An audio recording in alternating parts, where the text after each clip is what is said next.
Welcome to EST classes. My name is Subrat and today we will discuss exception of law of demand.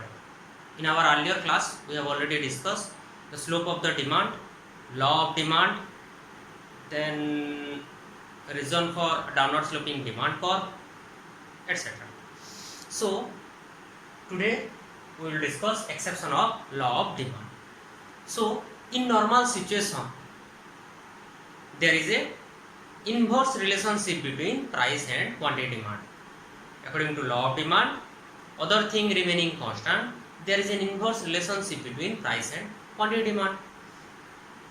But if we find direct relationship between price and quantity demand, then that situation is considered an exception, or all those situations are considered as a paradoxical, shows a paradoxical behavior and considered as an exception. So the first one is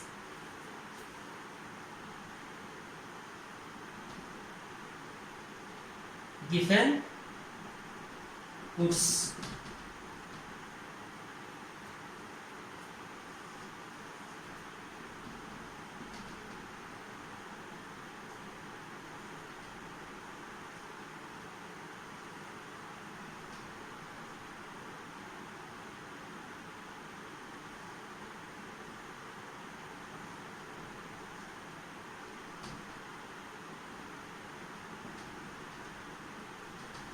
Okay, so the first one is Giffen good. Robert Giffen observed a different behavior, a paradoxical behavior, and that behavior is considered as Giffen paradox, and those goods where he observed that behavior is known as Giffen goods. So according to Giffen paradox, Giffen goods are a kind of inferior goods where as the price of that goods increase, quantity demand also increase, and when the price fall, quantity demand fall. So here when the price increase from OP to OP1, its quantity demand increase from OQ to OQ1. So but in a normal situation there must be inverse relationship, but here he observed that it established a direct relationship between price and quantity demand. So that's why that situation and those goods are known as Giffen paradox and Giffen goods. Then the second one is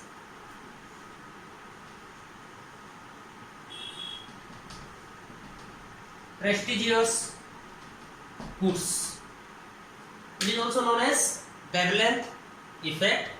In case of wavelength effect, the law of demand is inapplicable, because here also we observe when the price of that product increase, the quantity demand for that product increase, and when the price fall, quantity demand fall.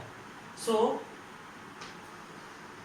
here the price of that product symbolize their status or symbolize their prestige. So that's why when the price increase, they demand more, and when the price fall, say they demand less. So it is also another situation where the law of demand does not hold good. Then our third point is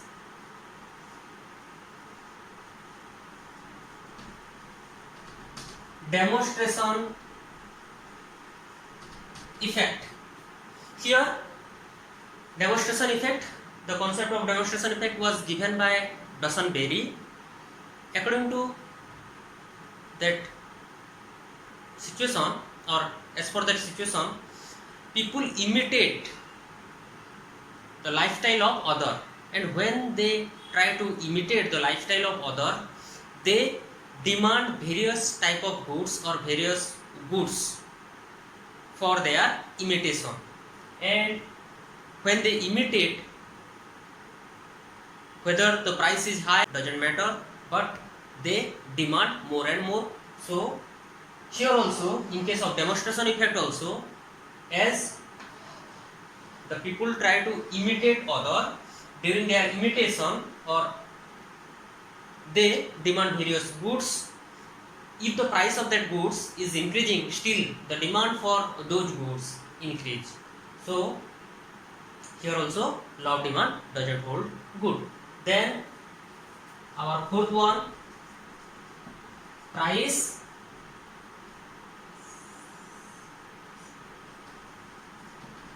expectation, or this is also known as war and emergency. During the time of war and emergency, definitely the export and import affected, and because of change in export and import or because of problem in transport and communication, definitely the price of the availability of concerned goods gradually reduce, and it creates a situation of shortage. And during the time of shortage, definitely the price will go up. But during that time, the consumer expect that in near future price may go beyond a particular limit. So that's why, though the prices are rising, still the consumer demand more and more. So in any case where there is established a direct relationship between price and quantity demand, we consider that situation as exception of law of demand. Now another important concept, that is change in demand and change in quantity demand. Change in demand and change in quantity demand. Change in quantity demand involve only change in price, other thing remaining constant. Here, due to change in price, our quantity demand change. So first of all, we take quantity along x-axis and price along y-axis, and DD is our demand curve, and A, B and C are the three different situations or three different points. Initially the consumer was at point A at price 10, at situation P, consumer at an equilibrium or consumer at point A. So here change in demand, change in quantity demand involve change in price alone, other thing remaining constant. It means quantity demand is a function of price alone. Here change in income, change in price of related goods, change in taste and preference, change in fashion, all other aspects are constant or all other aspects are zero. Here there is no change in any one of it, there is only change in price, and because of change in price we observe certain changes. So change in quantity demand involve only change in price, other thing remaining constant. On the other hand, change in demand implies or indicate change in other factor, price remain constant or price kept constant. Here we take price constant throughout the process, our price remain constant, but due to some other factor, that may price of related goods, income of the consumer, taste and preference, population, distribution of income, any other aspect, there is a change in demand. So here we may write down the demand function as quantity demand equal to function of, or demand of Q is a function of price of related goods, income, taste and preference, then your population, etc. Here change in price equal to 0. Here the price remain constant throughout the process. So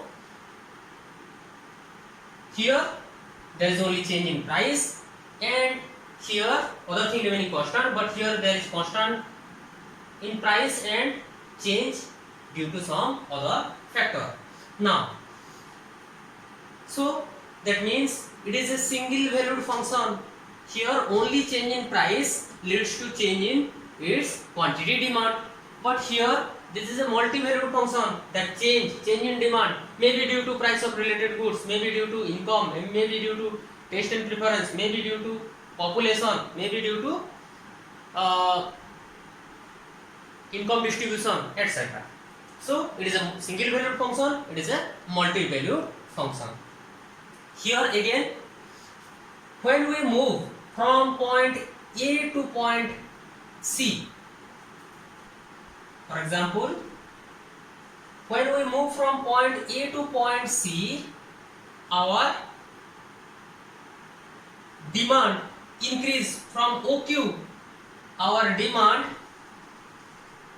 increase from OQ to OQ2. So that's why here there is an expansion of demand, and when the consumer move from point A to point B, demand decrease, quantity demand decrease from OQ to OQ1. OQ1. Okay, so it is known as, when consumer move from point A to C, it is known as expansion of demand, and when the consumer move from point A to B, that is known as contraction of demand. That means here the expansion and contraction takes place. On the other hand, here our initial point is suppose A, then B, then C. So here the movement from point A to B or point A to C indicate change in demand. Here from point A to B indicate demand increase. So it is known as increase in, here we take expansion of demand, here increase in demand, and when the consumer's demand curve shift rightward or outward, under such situation demand increase or increase in demand, and if the consumer's demand curve slide from point E to point C or slide downward or slide left, then here demand decrease, that is known as decrease in demand, that is known as decrease in demand from point A to point C. So rightward movement indicate increase in demand and leftward movement indicate decrease in demand. Here expansion and contraction, here increase and decrease. Here due to only one factor, that is price, here due to maybe some other factor other than price, that may be price of related goods. Suppose here as suppose the DD is a demand curve for tea, and as the price of coffee fall, some of the consumer of tea substitute from tea to coffee as the price of coffee fall. So that's why the demand curve slide downward, slide leftward from point A to point C. So here we take example of price of related goods, that may be income of the consumer, that may be taste and preference, that may be population, etc. So it is a single valued function, it is a multi-valued function. Here expansion and contraction, that is increase and decrease. Here the movement take place only that single demand curve, but here there is the equilibrium shift to a different demand curve. So here consumer move from point A to B, B to C, on all those points are in the same demand curve, that is DD, but here when the change takes place, the consumer moves from point A to B or B to C, and here all those points are takes place in different demand curve, that may be D, D1, D1 or D2, D2. So here all those points are on the same demand curve, but here all those points are at different demand curve. This is all about your change in demand and change in quantity demand. Here expansion and contraction, here shift either rightward or leftward. So thank you, thanks for watching. If you like my video, please do like, share and subscribe.